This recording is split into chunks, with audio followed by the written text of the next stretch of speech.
Hi there and welcome back. My name's John. I've been a type 1 diabetes patient for the past 45 years. I also ran a diabetes center in northern New York for about 15 years, and now I'm currently working as an emergency medicine physician in New Hampshire. So last June I created this video series to help increase diabetes awareness, have some fun sharing my own stories, hoping to educate, provide some entertainment, and really just chat about diabetes. I've gotten a lot of comments, a lot of ideas from folks. I've certainly appreciated all of the effort and input people have had, and I encourage everyone to continue to do so. This is predominantly about education and awareness. I don't want anyone getting medical ideas here and starting things on their own, so please don't take this as medical advice. If you find something you might want to try, talk to your provider and work with them to implement any new ideas. You'll notice today I'm wearing my Insulin Not Included shirt, just another effort to increase diabetes awareness, because this is a struggle, it is a lot of hard work, and we have no real physical identifier. So we look perfectly normal and people can get a little confused and sometimes scared. So again, let's work to increase awareness, let's work to have fun and share ideas and hints with each other. Today's topic, I thought I'd break off of all the physiology and complications that we've been discussing over the summer and go into a little bit of, I guess it's more fun, I really enjoy it, the history of diabetes. As you know, I love diabetes. It's a passion of mine. I've had a lot of fun with it. I've learned a tremendous amount from it. It's had some real positive impacts on my life. And as you might expect, it's had some roller coaster negative impacts as well. All of which I try to learn from, I try to improve, and I try to educate others about. But the history of diabetes I find very interesting because in my 45 years, I've seen a tremendous amount of breakthroughs in treatment. Now, I know there's a lot of bad press out there about Big Pharma, but let's face it, folks, for you type 1s there, Big Pharma is keeping us alive. So we have to have a little respect for them. So let's dive back into time. Excuse me as I kind of check my notes because some of these words are a little bit more complicated than our typical language. And I want to make sure I get the dates and everything correct for you. I'm not gonna put you to sleep with this, but I think it's kind of interesting, kind of fun to watch the history and how far things have come. So everything started back, well, I guess I should start with the title of this. It's going to be Diabetes, How Far We Have Come. We're going to go way back to Egypt. We're going to start, it was BC, what time was it? 1500 BC. The Ebers, E-B-E-R-S, papyrus is the first notation discovered by archaeologists indicating diabetes.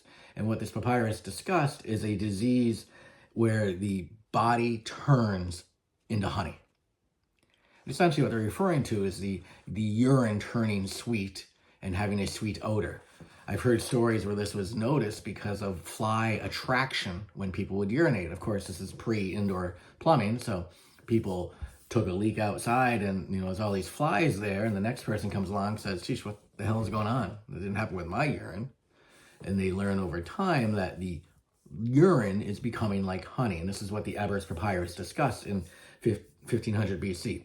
Now, please keep in mind, this is obviously thousands of years ago where diabetes equaled death.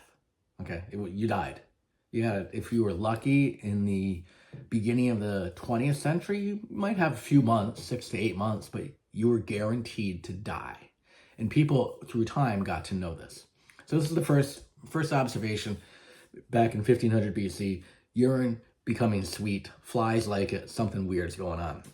We move a little bit forward into India in the 5th century BCE, where physicians described madhumia, which is the honey urine disease. Again, this obvious, we say obvious now, hindsight's 2020, this observation that urine was becoming sweeter and attracting flies and equaled death was becoming more and more clear to people. They used to taste test the urine. So it's a simple way to find out if you have diabetes, taste the urine. If it's sweet, you're in trouble. If it's not, you're in good shape. They also described this as not only does your urine become honey-like, but it's the wasting away of the patient. Now, if you think about untreated type 1 diabetes, as the body goes into ketoacidosis and burns fat and starts digesting itself, you can see where they get this concept through simple observation. Then if we skip up to the 2nd century CE, so now we're going to try to figure out what are we going to call this? A Greek physician under the name of Aretaeus, pardon my mispronunciations there, used the word diabetes. So the rough translation for diabetes is meaning to pass through or excessive urination. So we see these people, they've got a lot of urinating, they've got very sweet tasting urine, the flies are attracted to it, and they're wasting away to nothing and dying very soon thereafter. So Aretaeus comes up with the term diabetes to talk about the excessive urination passing through. Later, mellitus was added to this, which is simply Latin for honey or sweet tasting. So passing through or excessive sweet tasting urine, diabetes mellitus. So it's kind of cool how the name derived purely from observational skills and taste buds. So in the 17th, 18th centuries, diabetes became more commonly known through the physician world as the melting down of the flesh into urine. So now we've combined everybody's observations. The Egyptians first noted that the urine was like honey. The folks in India figured out that your urine is turning to honey and you're wasting away. The term diabetes for excessive urination is placed on these folks. Mellitus is then added for excessive sweet tasting urination. And now we're saying, okay, the body is being wasted away into urine. Okay, so that's the origin of diabetes mellitus, which is the term we use nowadays. Type 2 wasn't even a concept back then. This is all type 1. We get the glory here, folks. So they've described it, they've identified it, they've labeled it. Now let's figure out what the hell is going on. This all starts about 1869. A German scientist by the name of Paul Langerhans discovers the islets that now bear his name, the islets of Langerhans. And he figured out that these had something to do with this disease of wasting away and turning your urine into honey. In 1889, two gentlemen by the name of von Mering and Minkowski proved that the pancreas was involved. So essentially what they did is they would take a dog, remove the pancreas, and lo and behold, the dog became diabetic, had honey tasting or sweet tasting urine. I don't want to badmouth honey here. I like the taste of honey. I'm not sure, but I'm pretty sure I don't like the taste of urine. So honey here is a generic term. We won't badmouth the honey people. In the early 1900s, I think it was at Johns Hopkins, they proved the official link between the pancreas and the cause of diabetes. So they weren't sure exactly what was going on in the pancreas, but they knew something was happening there that led to diabetes when it failed. So that seems kind of silly, but we now know that the pancreas has many, many roles, including both digestive and endocrine functions. And it's interesting that even today, in the 21st century, we're learning about GLP-1s and GIPs and other roles and other things that happen along the pancreatic tract. So our understanding isn't even complete now. So it's kind of cool how these folks started all this. Early 20th century, they said, hey, it's definitely linked. We're not sure what it is. Dr. Langerhans got his name put on it, and we'll go from there. Everything turns, okay, about 1921. A couple of folks that I'm in love with, Dr. Frederick Banting and Charlie Best, decided to figure out what the hell is going on. So if you haven't seen it, and it's difficult to find, there is a movie out there. It was a Canadian documentary. It's mostly on YouTube now, called Glory Enough for All. And it was a 2-part series, so I think it's a total of 3 hours, maybe 4, describing the discovery of insulin. So Frederick Banting fought in World War I. He was a pilot. He was a physician.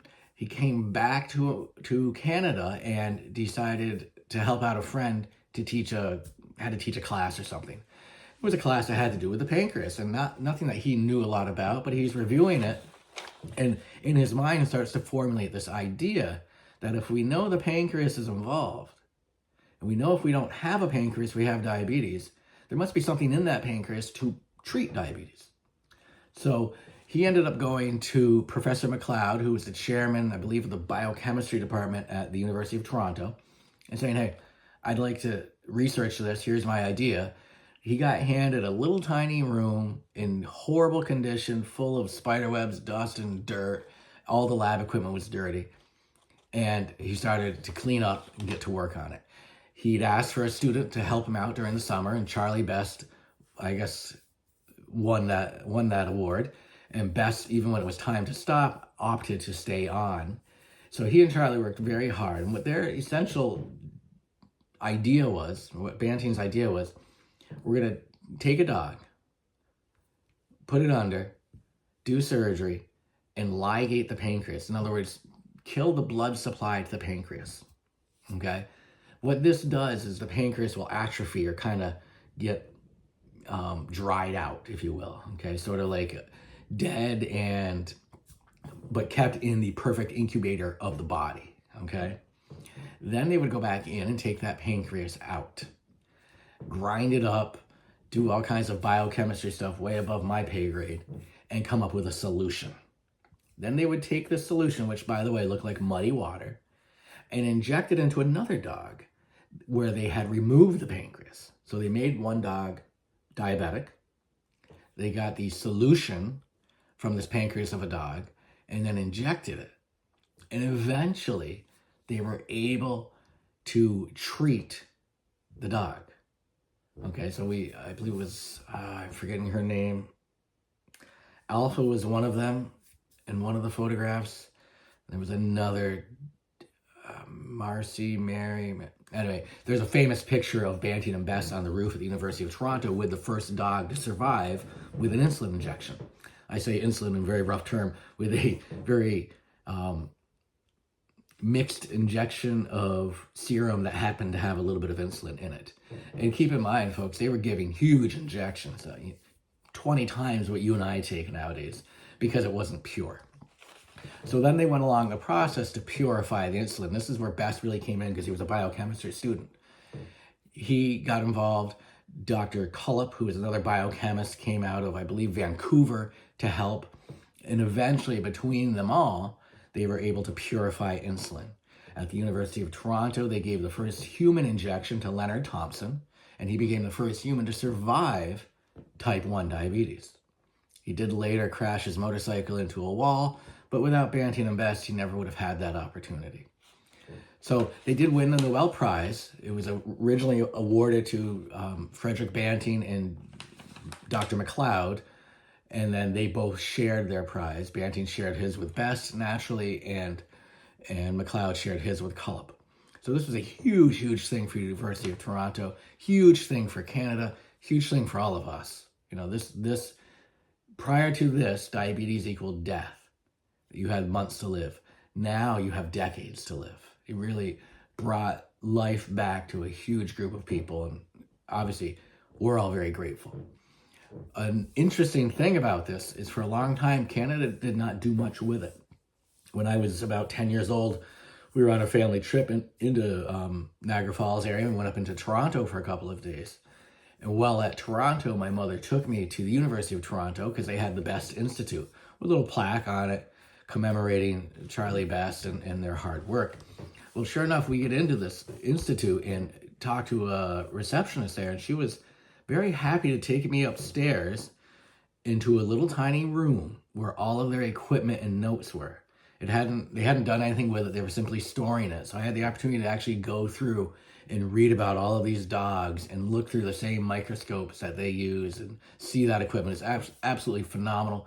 I would kill for that experience again, especially if I were older, because I would have made a lot more out of it. But it was very, very cool. I know since that time, Canada has done a lot more. They've opened up a museum. Banting is on one of their coins. You know, this is a huge breakthrough and a phenomenal thing. So they're definitely making more of it now. And thankfully, they've taken all that equipment and notes and made it into a museum and properly preserved it. So now we have the discovery of insulin. A little bit before we get too deep into that, the movie Glory Enough for All focuses partially on Elizabeth Hughes to give you a view of what it was like living without insulin. Okay, so now we're in a time, we're not in the Egyptian times where you get sweet tasting urine and you die. We're in a time where we're trying to treat this. We know the pancreas is involved. We're not quite sure what's happening. We know your urine gets sweet. We don't quite know why. We'll try to treat it. So you have some big players like Frederick Allen and Elliot Joslin.